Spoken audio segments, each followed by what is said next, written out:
আপু পারমিশন, ভাইয়া আপু পারমিশন দিয়েছে এই জন্য ভিডিও করেছি, তো পারমিশন না দিলে আমরা ভিডিও করি না। আরেকটা কথা আছে, অনেকেই মনে করে যে এখানে আসলে ভিডিও করে ভাইরাল করে দিব, উনি সমাজে মুখ দেখাতে পারবেন, এরকম কিন্তু নয়।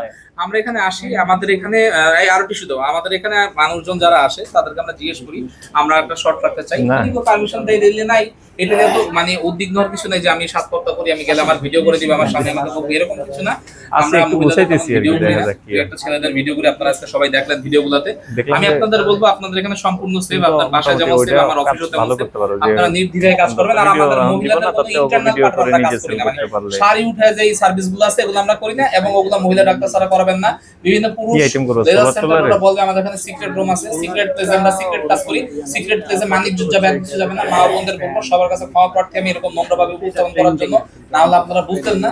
আপনারা ইন্টারনাল পার্টের যে কাজগুলো আছে, যেমন গোপন জায়গায় বেবির কাটা দাগ, গোপন জায়গায় স্পট, ফাটা দাগ, এগুলো সম্পূর্ণ মহিলা ডাক্তার দিয়ে করাবেন, এগুলো করার কোনো প্রয়োজন নেই আপনার। ওকে, থ্যাংক ইউ সো মাচ, আল্লাহ হাফেজ।